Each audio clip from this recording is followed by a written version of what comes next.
O Senhor esteja convosco. Ele está no meio de nós. Proclamação do Evangelho de Jesus Cristo segundo São Mateus. Glória a vós, Senhor. Naquele tempo Jesus voltou ao templo. Enquanto ensinava os sumos sacerdotes e os anciãos do povo, aproximaram-se dele e perguntaram: com que autoridade fazes estas coisas? Quem te deu tal autoridade? Jesus respondeu-lhes: também eu vos farei uma pergunta. Se me responderdes, também eu vos direi com que autoridade faço tais coisas. De onde vinha o batismo de João? Do céu ou dos homens? Eles refletiam em si. Se dissermos do céu, ele nos dirá: por que não acreditastes nele? Se dissermos dos homens, temos medo do povo, pois todos têm João Batista na conta de profeta. Então responderam a Jesus: não sabemos. Ao que Jesus também respondeu: eu também não vos direi com que autoridade faço estas coisas. Palavra da salvação. As palavras do Santo Evangelho sejam perdoados os nossos pecados. Amados irmãos e irmãs que estão aqui presentes, podem se assentar por gentileza. Hoje nós celebramos a memória de Santa Luzia, uma santa muito querida do nosso povo. Então aqui já deixo meu abraço carinhoso a todos os paroquianos da cidade de Santa Luzia que estão em festa por causa de sua padroeira, e a nossa comunhão espiritual e de oração e preces ao Santuário Arquidiocesano de Santa Luzia, que hoje, celebrando a memória de sua padroeira, se alegra pelo dom e o testemunho de sua vida. E nós também podemos todos, quanto Igreja Universal, voltando o nosso olhar para esta santa mulher, aprender com o seu testemunho. Luzia foi uma jovem vinda de família rica e também muito bonita. Nasceu na virada do século III para o século IV, no final dos anos 200 para os anos 300 da nossa era. E Luzia, desde a adolescência, encantou-se por Cristo, conheceu nosso Senhor Jesus Cristo. Ele fez um voto de consagrar perpetuamente a virgindade a Ele. No entanto, como era costume entre os nobres de sua época, ainda mais na Itália daquele tempo, esqueci de dizer que ela nasceu na região da Sicília, na Itália, antigamente chamada, nesta época, chamada de Siracusa. Era comum que os pais, quando as filhas já nascessem, entregassem suas filhas em casamento a nobres, de modo a não perder a fortuna, né? E então, Luzia já estava dada em casamento a um jovem da corte. No entanto, no seu coração ela tinha como único esposo Jesus Cristo, o Senhor. Aconteceu que sua mãe ficou gravemente enferma e Luzia fez uma promessa de ir com sua mãe ao túmulo de outra virgem e Marte, Águida. Percorreram a pé uma distância de quase 60 quilômetros da região onde morava ao túmulo da Virgem Águida, Santa Águida, onde sua mãe foi milagrosamente curada ao tocar no túmulo de Santa Águida. E lá, Luzia revelou à sua mãe a promessa que tinha feito de consagrar a sua virgindade a Jesus. Sua mãe então consentiu e, voltando para a região onde morava, junto com sua filha Luzia, sua mãe e ela deram todo o dote do casamento, que era costume na época. A família da noiva pagava uma quantia em dinheiro ou em bens para o noivo, para o casamento. E o que era, vamos dizer assim, destinado ao casamento de Luzia, foi totalmente doado aos pobres. Isto causou uma revolta no rapaz, que cresceu esperando casar-se com Luzia. Primeiro, não só pela atração física que ele tinha por Luzia, mas também pela perda do dinheiro. Então ele foi ao imperador Diocleciano e entregou Luzia com um crime na época que era passível de pena capital, ou seja, de morte, o crime de ser cristão. Entregou ela aos tribunais por ser cristã. E então, no seu interrogatório diante das autoridades romanas, tentaram persuadir Luzia a adorar o imperador e a prestar culto aos deuses pagãos. Luzia se manteve firme na sua fé. E então sua sentença foi ser levada a um prostíbulo para ser usada como meretriz por todos os homens da corte. Luzia, diante do juiz, respondeu: ao corpo não há nenhuma impureza quando a alma não consente. É o que está na ata do seu martírio. E então o imperador mandou que os soldados tomassem Luzia à força para levá-la ao prostíbulo, para ela, de fato, então, quebrar a sua promessa a Jesus. No entanto, por graça de Deus, o corpo de Luzia ficou tão pesado que mais de 16 homens não conseguiram arrastá-la do lugar. Ela permaneceu, por graça de Deus, em pé diante do imperador, enquanto tentavam movê-la de um lado para o outro. Não conseguindo, arrancaram-lhe o que ela tinha de mais belo no corpo: os olhos. Por isso Santa Luzia é tida como padroeira da visão, porque ela preferiu deixar ter os olhos arrancados do que perder a visão espiritual, do que perder o dom da fé. E ainda assim, mesmo diante do sofrimento de ter os olhos arrancados, Luzia se manteve firme, não aceitou prestar culto ao imperador, onde então acabou sendo decapitada em meados do século IV, por volta do ano 350.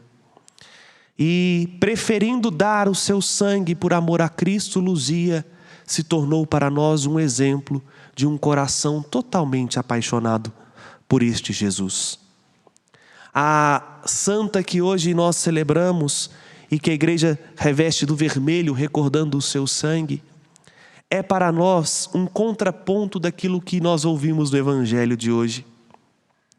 O evangelho de hoje parece uma discussão entre duas crianças birrentas, Jesus e os fariseus. Um fazendo pirraça com o outro, né? Se nós fôssemos olhar do ponto de vista bem objetivo e prático. Os fariseus questionando Jesus. Jesus fala assim: se vocês não me responderem, eu não respondo. Eles não respondem, Jesus não responde. E fica aí nesta querela. Mas é muito profundo. E vou explicar o porquê.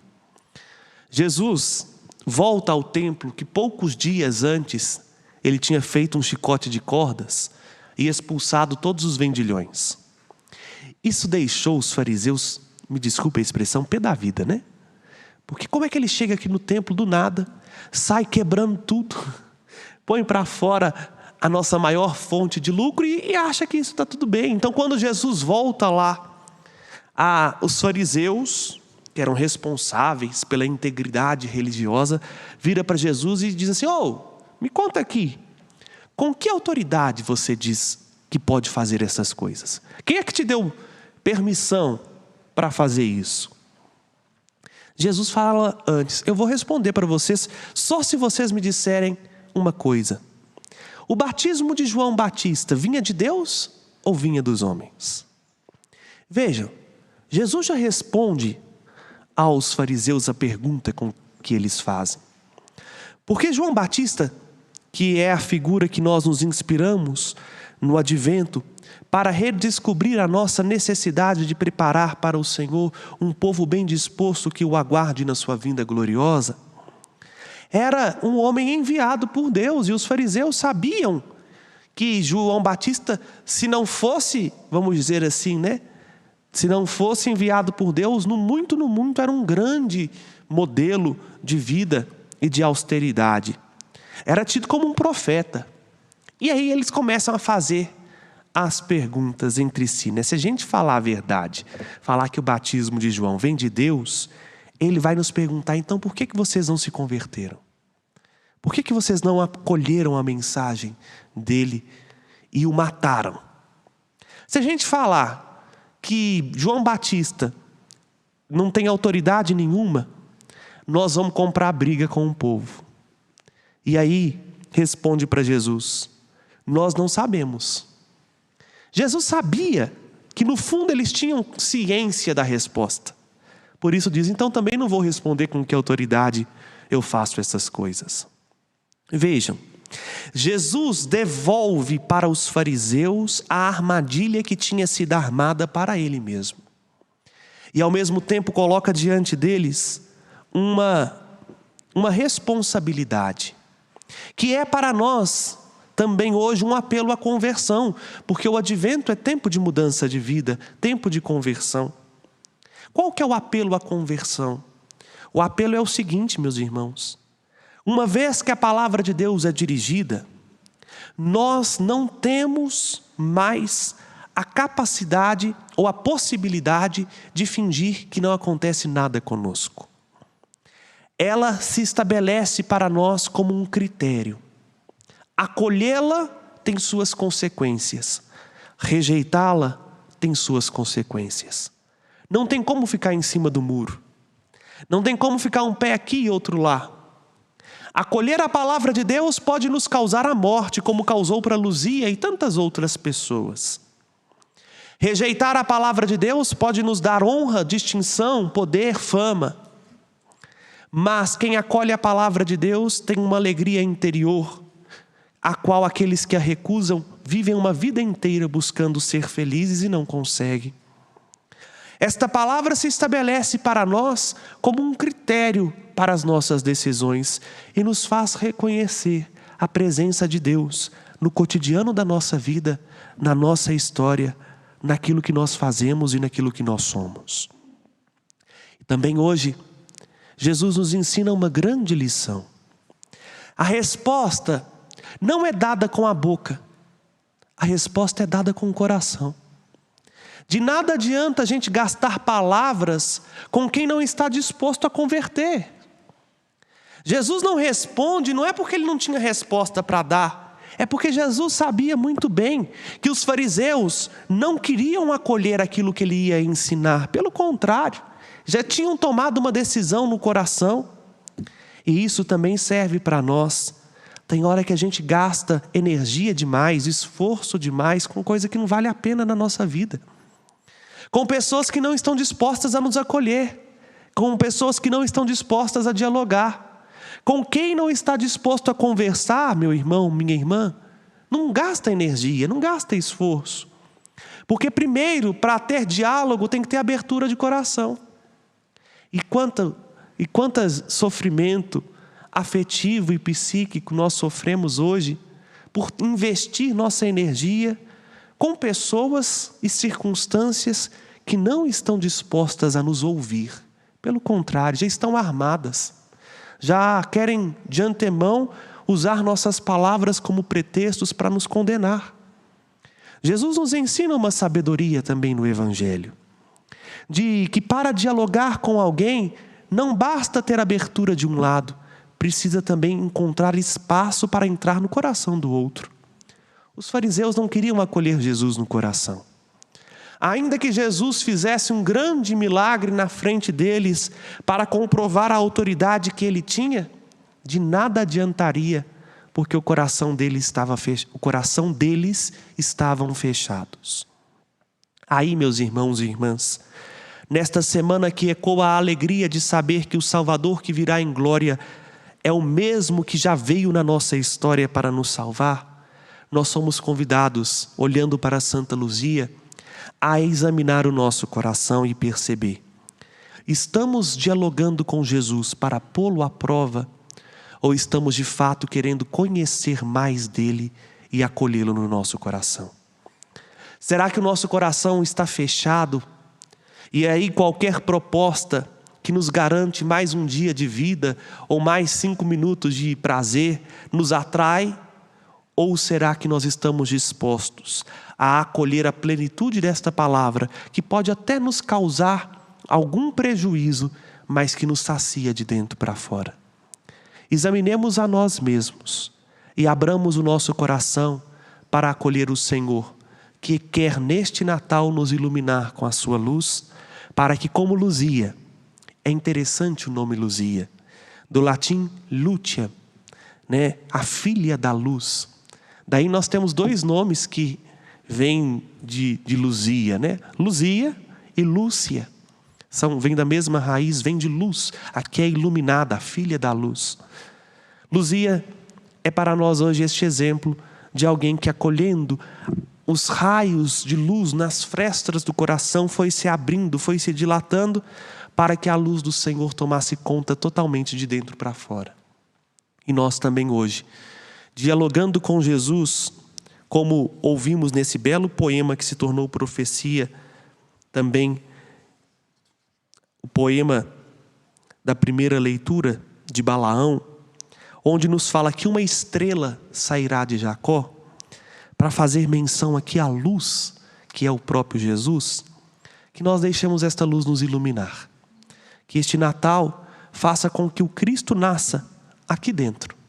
Porque não adianta nada ter o Cristo do lado de fora, com as vestes religiosas, com adornos sagrados nas nossas casas, se Ele não nos ilumina aqui dentro.